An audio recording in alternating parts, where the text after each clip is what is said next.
મિત્રો આજે આપણે એક અદ્ભુત ખગોળીય ઘટના વિશે વાત કરવા જઈ રહ્યા છીએ જે 29 માર્ચ 2025ના રોજ મતલબ કે આજે બનવા જઈ રહી છે।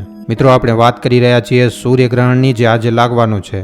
આ ઘટના માત્ર વૈજ્ઞાનિક દૃષ્ટિકોણથી જ નહીં પરંતુ જ્યોતિષીય અને ભવિષ્ય દૃષ્ટિએ પણ મહત્વપૂર્ણ છે। ચાલો આપણે આ સૂર્યગ્રહણની સંપૂર્ણ માહિતી, તેની અસરો અને આવનારા સમયની આગાહીઓ વિશે વિગતે વાત કરીએ। મિત્રો વિડીયો ખૂબ જ ખાસ રહેવાનું છે, માટે આ વિડીયોને છેલ્લે સુધી જોવા તેમજ લાઇક અને શેર કરવા ખાસ વિનંતી।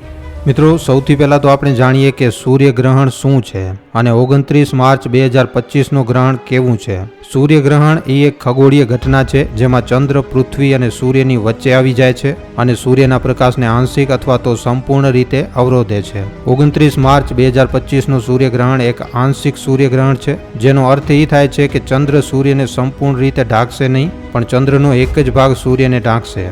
એટલે કે મિત્રો સૂર્યનો લગભગ 93% ભાગ જે છે એ ચંદ્રની છાયાથી ઢંકાઈ જશે। આ સૂર્યગ્રહણ આપણા ભારત દેશમાં નહીં દેખાય, પણ ઉત્તર પશ્ચિમ આફ્રિકા, ઉત્તર પૂર્વ અમેરિકા, યુરોપ, ઉત્તર રશિયા, ગ્રીનલેન્ડ, આઇસલેન્ડ, એટલાન્ટિક અને આર્કટિક મહાસાગરના વિસ્તારોમાં દેખાશે। ભારતીય સમય મુજબ આ ગ્રહણ મિત્રો આજે 29 માર્ચે બપોરે 2:20 ચાલુ થશે, જ્યારે આ સાંજે મિત્રો 4:13 સમાપ્ત થઈ જશે।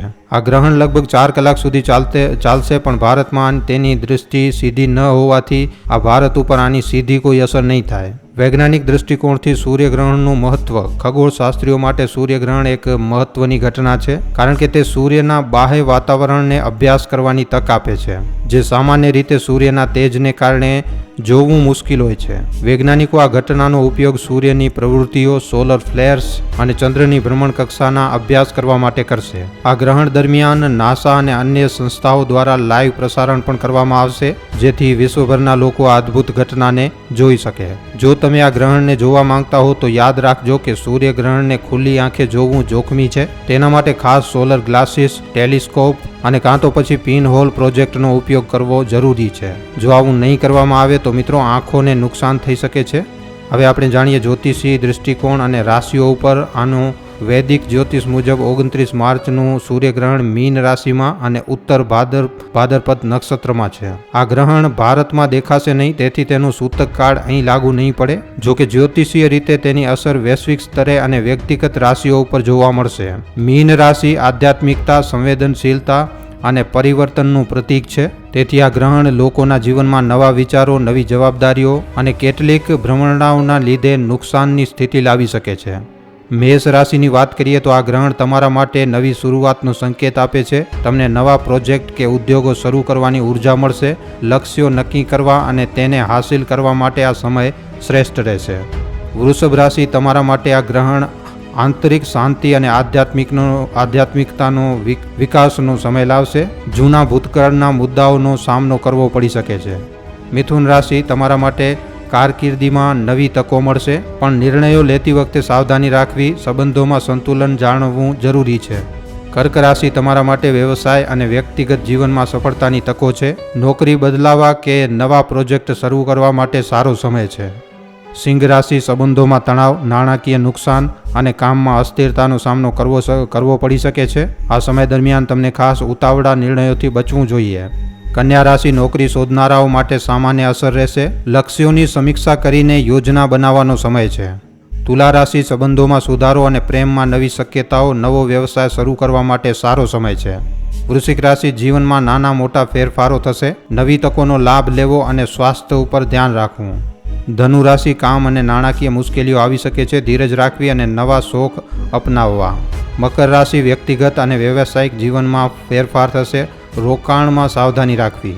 કુંભ રાશિ સકારાત્મક ફેરફારો અને નવી ઉર્જા મળશે, સંચાર કૌશલ્યનો ઉપયોગ કરીને તકો મેળવવી। મીન રાશિ આત્મનિરીક્ષણનો સમય છે, કારકિર્દીમાં પ્રગતિ માટે ધીરજ રાખવી। હવે મિત્રો આપણે જાણીએ કે ભવિષ્યની આગાહીઓ સૂર્યગ્રહણના લીધે આવનારા સમયમાં શું થશે। મિત્રો આ સૂર્યગ્રહણ 2025નો પ્રથમ ગ્રહણ છે અને તે વૈશ્વિક સ્તરે વ્યક્તિગત જીવનમાં નોંધપાત્ર ફેરફારનો સંકેત આપે છે।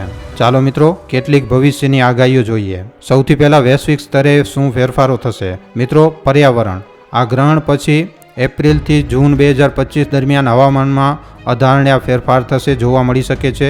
ઉત્તર ગોળાર્ધમાં અતિવૃષ્ટિ કે દુષ્કાળની સ્થિતિ સર્જાઈ શકે છે. પછી જો રાજકીય ઉથલપુથલની વાત કરીએ તો યુરોપ અને ઉત્તરી અમેરિકામાં રાજકીય અસ્થિરતા વધી શકે છે, કારણ કે આ ગ્રહણ ત્યાં દેખાશે. નવા નેતૃત્વનો ઉદય થઈ શકે છે. આર્થિક પરિસ્થિતિને જોઈએ તો મિત્રો, નાણાકીય બજારોમાં એપ્રિલ અને મે મહિના દરમિયાન 2025માં અસ્થિરતા જોવા મળી શકે છે. આ દરમિયાન રોકાણ કરનારાઓને સાવધાની રાખવી જોઈએ. પછી આની વ્યક્તિગત જીવનમાં અસર શું થશે તે વિષયમાં વાત કરીએ તો મિત્રો, આધ્યાત્મિક જાગૃતિ. મીન રાશિમાં થતું આ ગ્રહણ લોકોને આધ્યાત્મિક તરફ દોરશે.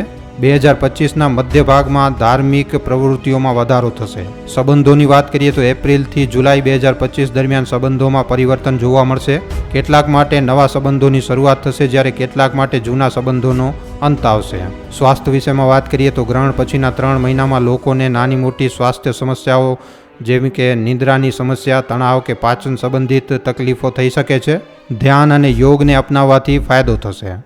લાંબા ગાળાની આગાહી વિશે વાત કરીએ તો મિત્રો, ટેકનોલોજી.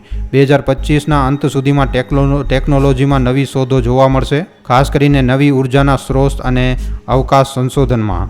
સામાજિક ફેરફારોની વાત કરીએ તો આ ગ્રહણ પછીના મહિનાઓ દરમિયાન સમાજમાં સમાનતા અને પર્યાવરણ જાગૃતિ માટે નવા આંદોલનો શરૂ થઈ શકે છે. શિક્ષણની વાત કરીએ તો ઓગસ્ટ 2025થી શિક્ષણ ક્ષેત્રે નવી પદ્ધતિઓ અને ઓનલાઈન શિક્ષણનો વિકાસ થશે. તો આવી રીતે મિત્રો 29 માર્ચ 2025 મતલબ કે આજનું જે સૂર્યગ્રહણ આજે લાગવા જઈ રહ્યો છે, આ એક ખગોળીય ઘટના તો છે જ, પરંતુ તેની અસરો જ્યોતિષ અને ભવિષ્યની દૃષ્ટિને પણ નોંધપાત્ર છે. ભલે આ સૂર્યગ્રહણ આજે ભારતમાં દેખાવાનું નથી, પરંતુ તેની વૈશ્વિક અસરો અને વ્યક્તિગત જીવનમાં એના ઉપર છાપ આપણને નવા ફેરફારો માટે તૈયાર રહેવાનો સંદેશ આપે છે.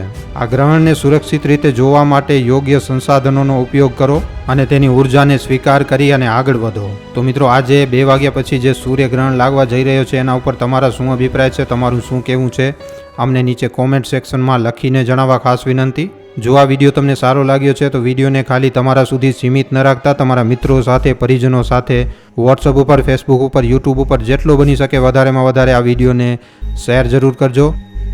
મિત્રો, તમારા માટે એક સારા વિષય ઉપર વિડીયો બનાવવામાં અમને ઘણો જ સમય લાગી જાય છે, માટે આ વિડીયોના બદલે અમે તમારા પાસેથી એક લાઇક અને એક શેરની આશા જરૂર રાખીએ છીએ, કારણ કે તમારી એક લાઇક અને એક શેર અમને આવા જ જાણકારીસભર વિડીયો બનાવવાની પ્રેરણા આપે છે.